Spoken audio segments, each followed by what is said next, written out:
Mali kunnafoni.net la yelibagaw aw minnu tɛ sɛgɛn aw tɛ ɲina abon la sanga ni wagati Mali kɔnɔ ni Mali kɔ kan an b'aw bɛɛ lajɛlen fo dan tɛ foli min na an b'a fɔ ye ni yɔrɔ émission Mandi kɛnɛ sigilen tuguni plateau des stars n'o de fɔ ye tant que aw sɔgɔlen bɛ anw na aw bɛ nisɔndiya dɔrɔn aw ni stress tɛ ɲɔgɔn fan si o hukumu kɔnɔna la bi an ye ci bila an ka vedette dɔ ma mɔgɔ n'ale tun fan bana dɛ ne yɛrɛ tɛ kuma ne bɛna kuma d'a ma sans a b'a yɛrɛ fɔ an ye. Donc la jolie. Oui. Ça va bien. Oui, ça va, Dieu merci. Kobe togodi. Akausa. Katunu tanto. Kobe. Vraiment Kobe parce que moi te tunu gansa. Au fene tien. Donc en tout cas on va faire qui est fin. D'accord. OK, fune belati mo wore ne to wore fune muso traoré. D'accord. Kabo Kaimara la tukutu. Avec kita ko fani kita 70 km. D'accord. Voilà. Au familiara.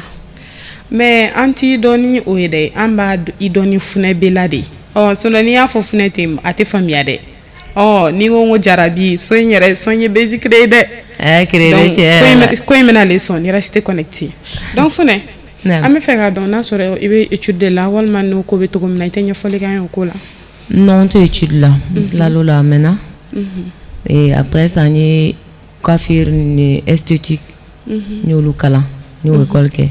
J'ai eu mon diplôme. Après ça, maintenant, sur la musique d'amener. D'accord. Famille sur la ou là.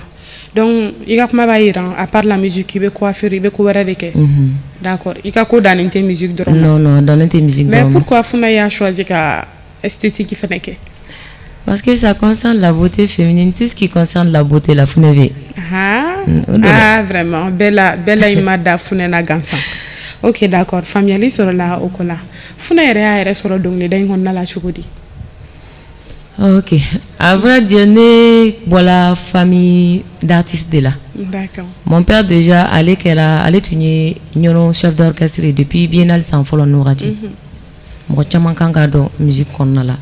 Django Traoré ala ka hinane islam shubela. D'accord. Allah ka hinala. Amina. Donc ne bamso ere fana me micro tunta ale tay ale tumbe bogoland landeke. Yorobé artiste. Bon, né à la colonie là depuis tâche ménagère ou betlan ni ñoko ci wakati na dukono. Ne ben tunga yoro fra ni fona mbento jita ni fona ka fionfa. Me dongli ni fon danyarama. Sans savoir que dono la mena na jo jama de nyama ka ke dongli dalai. Jusqu'à ce que nga chokoroba abenni ko dem seni dongli dala bayere matinto kiti sumo tay bita yoro jafe. Donc maintenant quand il y a kono yere. Ça c'était en 2009-10. D'accord. OK, kuma famille ara fune. Donc fune comme enfant mara soima. Jarabi enfant mara soima sa son yere kuma kera itara kare kono jarabi. Boatu kono nana jarabi. Donc fune yo na avancer ni question yi. Et tu vois fele ni jarabi. Ouais, jarabi lendo. Ai ote nyana fine donc ima ya na libagaw. N'est-ce pas? Ne pas do be jarabi lendo. Tout le monde jarabi ne yere koni avec folo ne yere la. Otea. Oh, d'accord. Anta fanga pianiste ka accompagner na capelani. Jonas San. Bilishi jarabi. Et puis ne yɛrɛ tɔgɔ Bilishi yɛrɛ tɔgɔ dara ne kan fan bɛɛ sa. Ne ɲinila ko Bilishi ka Bilishi question de la classe Bilishi pourquoi le nom?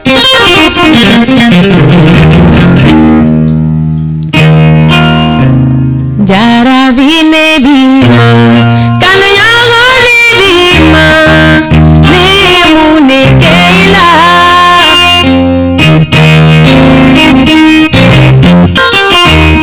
Bilishi ne bife kana nyago ne bife ne mu ne keila ni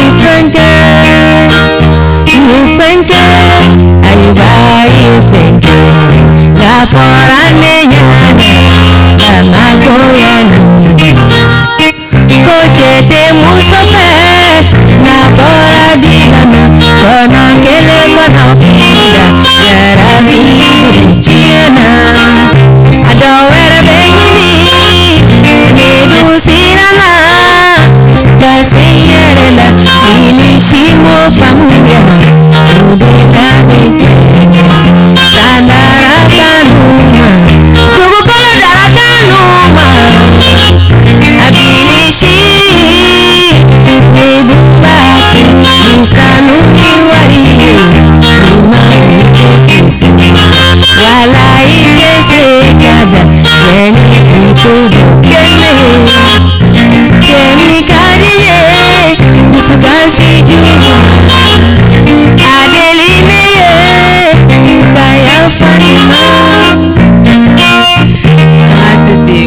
Ah, sinon a yɛrɛ ko in tɛmɛna a capella kan dɛ. Fune mun e fɛnɛ sina ka ni dansira la an tun bɛ continuer n'a ye. Mona voix sɛgɛnɛni do. Ah, d'accord. Sinon fɛn in diyara yɛrɛ de. Franchement, tu as une très belle voix donc. Merci beaucoup. Donc an bɛ continuer ni question ye hali bi. OK. Ah, ein la i k'a tigɛ montage la dɛ Ayuba. Ayiwa an layɛlibagaw Fune bɔra ka kan fili émission ye sisan. Ah, nin ko in kuma tɛ kɛ sa. Donc an tɛ sɛgɛn an tɛ ɲina an b'an layɛlibagaw fo surtout anw minnu bɛ Mali kɔ kan n'aw bɛ weleli kɛ ni question in ka ni émission in ka di aw ye an b'aw fo. Donc Fune an bɛna ni an ka question ye. Donc Fune Bilishi tɔgɔ bɛɛ bɛ yen Mamadu Musa i m'a ye Van Ayuba e ma se ka nin tɔgɔ si choisi fo Bilishi sisan nɔ i ye Bilishi choisi kun min na i b'o ɲɛfɔ an ye an ka faamuyali sɔrɔ. Est-ce que tu problème ye Bilishi ye artiste de i n'a fɔ ne ye artiste ye cogo min na an ye featuring de kɛ a tɔgɔ a nom d'artiste yɛrɛ de Bilishi. Ah, nom d'artiste yɛrɛ de i n'ale de sɔn featuring kɛ. N'ale ni Zelvi de y'a kɛ. D'accord, je pensais que non imaginaire de don dɔrɔn mais a taa n'a ye. Non, non réel de.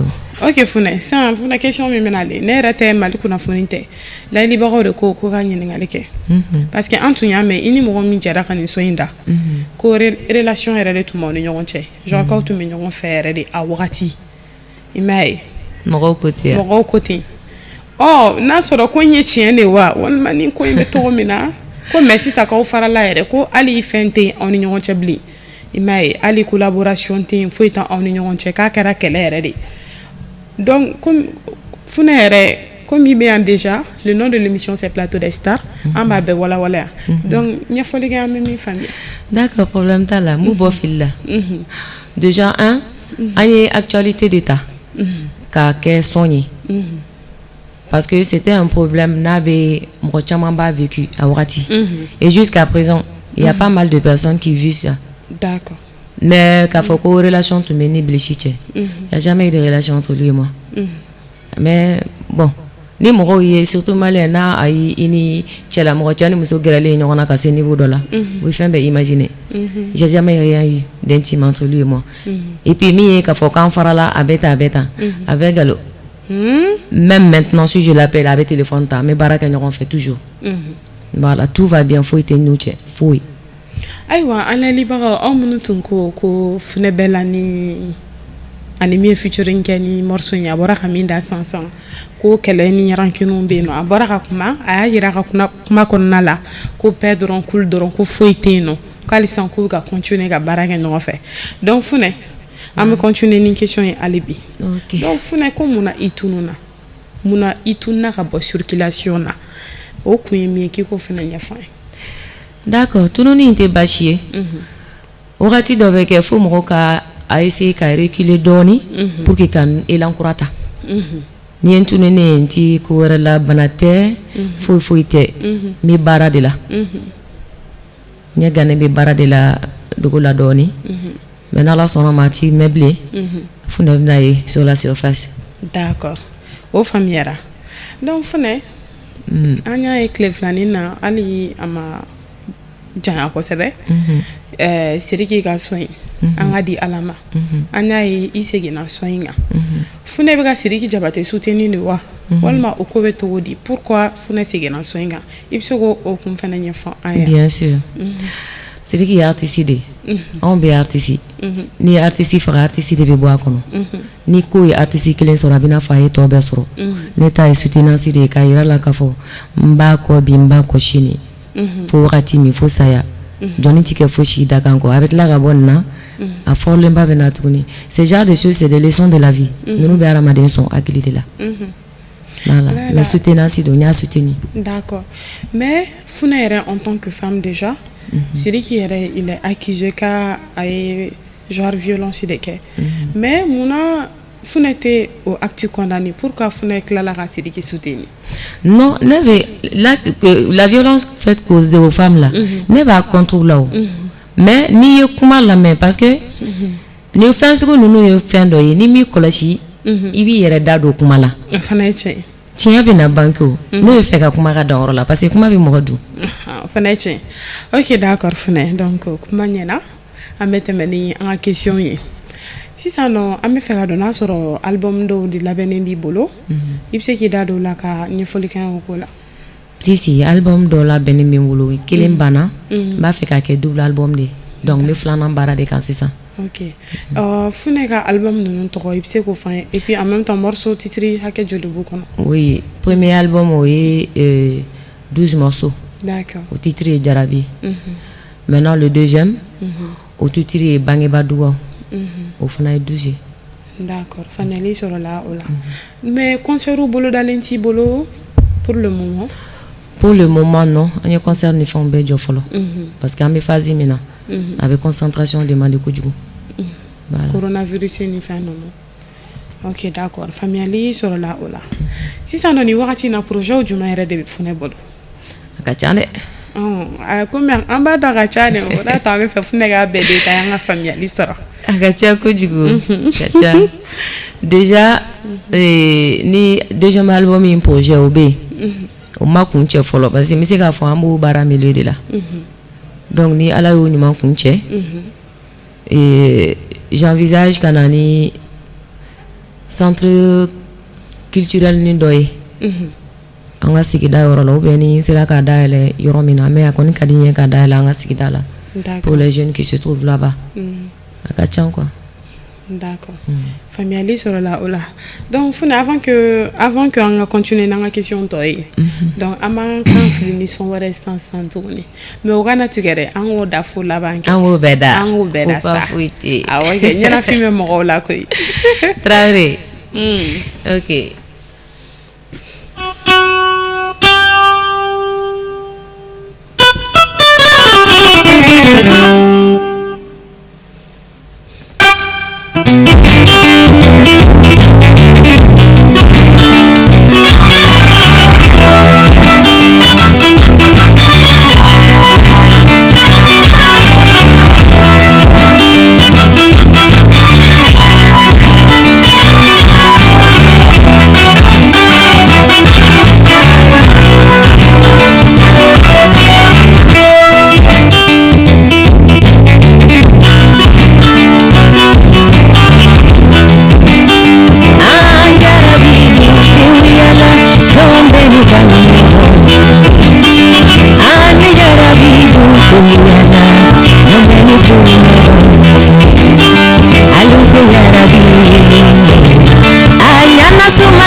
ne yɛrɛ kɔni tun bɛna sunɔgɔ yan nɔ fan dɔw ko sunɔgɔ ka di Aïssata yɛrɛ mais ne kan ka sunɔgɔ Funɛ yɛrɛ voix in bɛ cogo min na Funɛ ne tɛ kuma an kɔni an bɛ a fɔ dɔrɔn du courage halisa yarabi hɛrɛw caman bɛ nale inchallah m'a ye donc cɛ in tɔ dɔrɔn de bɛ siri an cɛ in yɛrɛ kɔni sirilen don m'a ye mais ko fana bɛɛ ye dakan ye donc Funɛ bɛɛ b'a e voix ko kalama dogolen tɛ mɔgɔ si la ici i bɛ se dɔnkilida la bon genre Funɛ e bɛ style minnu kɛ généralement artiste minnu b'a kɛ yan nɔ olu caman sigilen don extérieur la genre n tɛna taa yɔrɔ jan i b'a fɔ Siya Yata Bari ninnu ni Orokiya ninnu mais munna Funɛ fɛnɛ ma taa sigi yen nɔ o question diyara n ye ma chérie i b'a dɔn diɲɛlatigɛ fɛn o fɛn n'a wagati ma se a tɛ kɛ tuma se de don puis dɛmɛbagako fana b'a la sinon ko bɛ nalo n'Ala sɔnna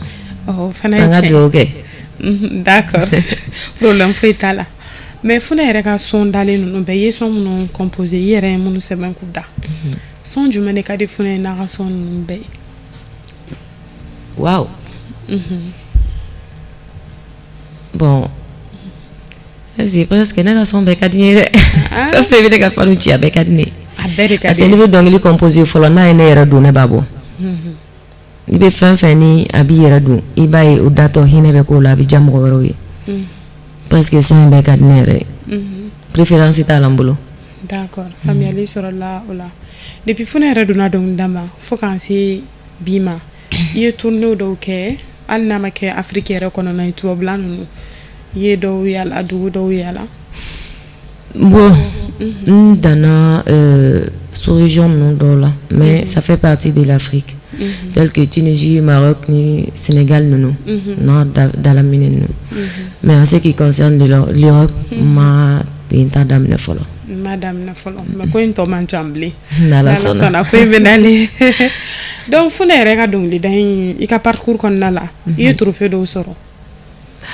oui on peut dire que n ye trophée damadɔ sɔrɔ an bɛ se ka dɔw tɔgɔ fɔ oui bien sûr bon n delila ka touché tamani ta la doni ani ta la festival de participer au Burkina et faire lors du festival à nous qu'un festival arabe.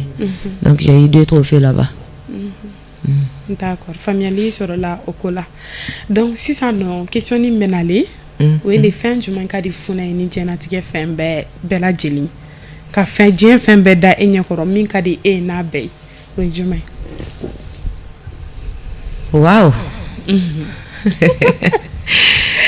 Ni question la gele de doni mais nera kon ba ni je fe nga ciare amena ke tugo fin do be o kari ni fin be.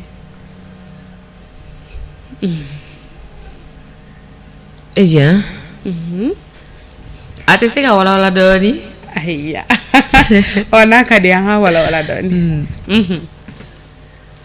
genre ne ko ka dien fin be da enya koro so do yere temena olugo ko saga ko ne saga do furla ko de ka dale ni dien fin be oh ne ko sano do ko ku wolo bawde ka du ni dien fin be sano comme fune bien non dien la mini fin genre dien reconnaît ce que tu aimes le plus en fait.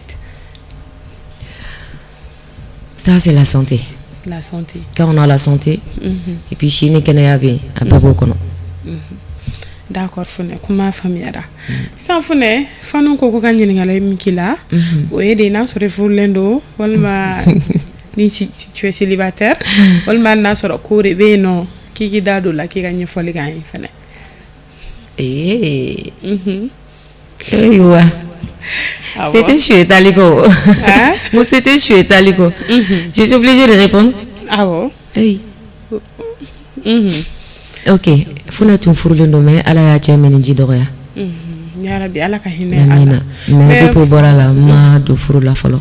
Mais ite na ilanse to de walma ba mesra. Mesra. Ko kacha. Funa anga sabali sa. Ni cey nga musique de sisa. D'accord, famille sur la au fenena. Si ça no fune oka musique on na beba kala mama no ko milieu. C'est pas du tout facile. Non. Iba mais au doron hérité jeli kunda rapper kunda artiste kunda c'est pas facile. Clash iba men numbe ga ñon chromatique yin fait et puis au doron nu be fika awlay munu ñeba ala dongli da ko no lu boro ko ñi baralangulu ya kayro de quoi.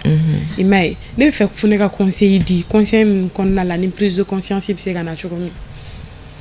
D'accord. Même fait ka fu ñana u ka blo kuna ka fo baranti baralankulu ñi.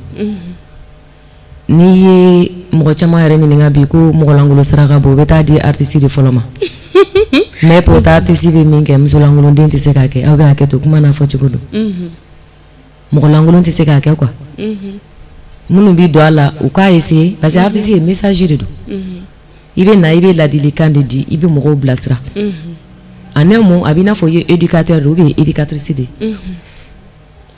Il faut que iga dongli konna la imana ke ajar suku kella il faut que la dilika on ka sura kono mo munu bi lame do bi lame mélodie kama mais do be artiste dongli la lame kuma kan kama avec kuma kan munu fo aka fen konna la donc ni ika kuma nunu ni ba fo gati mina ni nafa bala il faut que munu bi lame mélodie kunda ulube mais munu bi lame kuma kan ta fana ika kuma ku nafa akasi ka fendo nyawi ne bodo fuye. D'accord fune famille sur la igani jabila.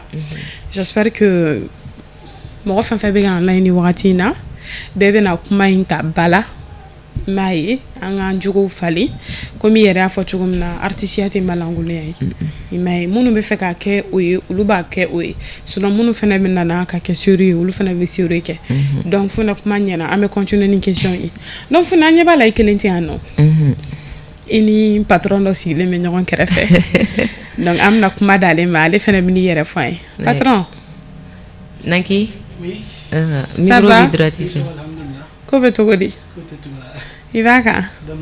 Mais mon aide na fune accompagner ano. Di. Bon, nara di fune la musique jar kanu. Parce que avec jar mon ke tiena ne ben restaurant ko sele. Ani folu kala to mina. Bon, ambe robu ke ambe fɛn caman caman kɛ manden ninnu bɛɛ an b'olu kɛ mais je sais que a basé len don robe ninnu kan kosɛbɛ donc ne bɛ n yɛrɛ y'o kɔnɔ voilà d'accord baarakɛɲɔgɔnya tagabolo yɛrɛ kan funɛ bɛ cogo di vraiment mɔgɔ min don a sabalilen don mais patron ne y'a mɛn ko funɛ ka farin dɛ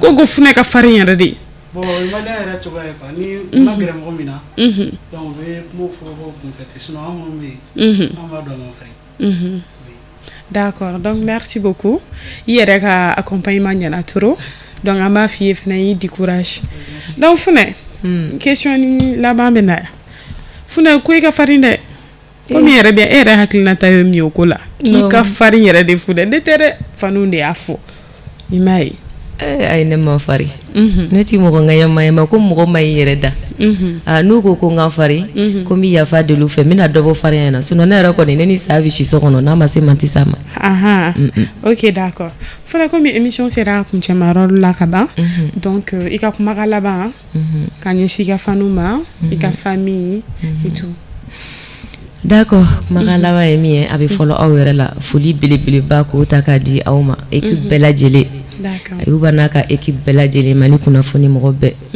plateau des stars sanfɛ minnu bɛ ka lamɛnli kɛ k'a fɔ fanuw ye k'u bɛ n dusukun na et puis an ka salon belebele dɔ bɛ jukɔrɔ na n ka fanuw de b'a kɔnɔ a bɛɛ ye fani funɛ kanubagaw dɔrɔn de bɛ yen nɔ donc n ka foli b'u bɛɛ lajɛlen ye min sera ka lamɛnli kɛ min ma se ka lamɛnli kɛ foli b'a bɛɛ lajɛlen k'u bɛɛ bɛ n dusukun na u bɛɛ bɛ n cœur la en même temps voilà ka foli di n yɛrɛ ka denbaya ma so voilà d'accord sisan nɔ funɛ an b'o tɔw bɛɛ lajɛlen kuncɛ ni sɔn de fɛnɛ ok mais i bɛ dɔn kɛ voilà de ne sigilen sinon funɛ na ne yɛrɛ tun bɛ ka yuguba i ma ne yɛrɛ ye kɔlɔkɔlɔ sotigi kameramaniw yɛrɛ bɛɛ kan ka n'o yuguba awɔ n'ala sɔnna an bɛ ko in kɛ an ka taa ok nangi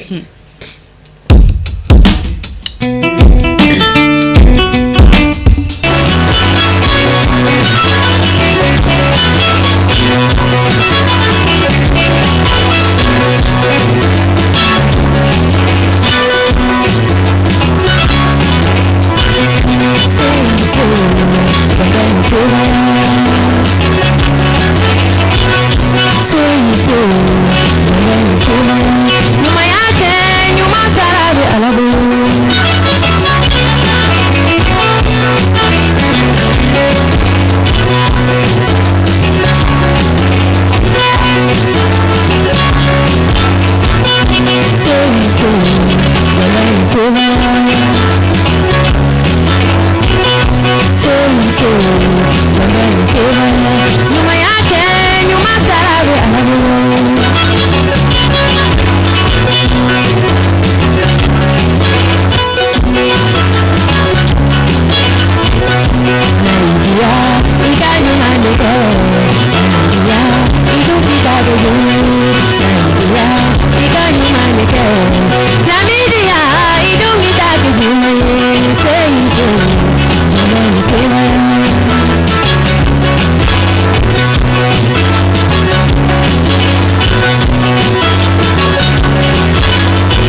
d'accord Fune oui i bɔra ka son min da sansan ale tɔgɔ déjà CIC o tɛ i bɛ ka conseil u d'a kɔnɔ munna Fune ye son in titiri kɛ CIC in yɛrɛ kɔrɔ CIC in kɔrɔ ye de adamaden i kɛra setigi ye cogo cogo se kɛra ye cogo cogo i b'i tɔ to mɔgɔ bɛ se ko dɔ la mais i bɛ se k'i seko bɛɛ kɛ quoi i b'i tɔ to n'i y'i seko bɛɛ kɛ don min n'i kɛɲɛko nana i b'i sigi i b'a tatɔ filɛ i tɛ se ka fɛn kɛ d'accord donc an ka sabali i fɛn dɔ se t'i ye mais i bɛ sabali d'accord o faamuyara ayiwa an lɛnlibagaw ani Fune bɛɛ tun bɛ ɲɔgɔn bolo ne tɛ kuma aw yɛrɛ b'a dɔn bi ta in ma nɔgɔya son dumanw dara fo animatrice yɛrɛ tun bɛna ne yɛrɛ tun bɛna débusser sɔnni i bana ka wuli ka yuguba o ne yɛrɛ ye dɔ min kɛ yan bi ta in ma nɔgɔya dɛ donc o la dɔrɔn an b'a fɔ restez toujours connectés sur Mali kunnafoni n'Ala sɔnna ma ko dumanw dɔrɔn de bɛ ka nali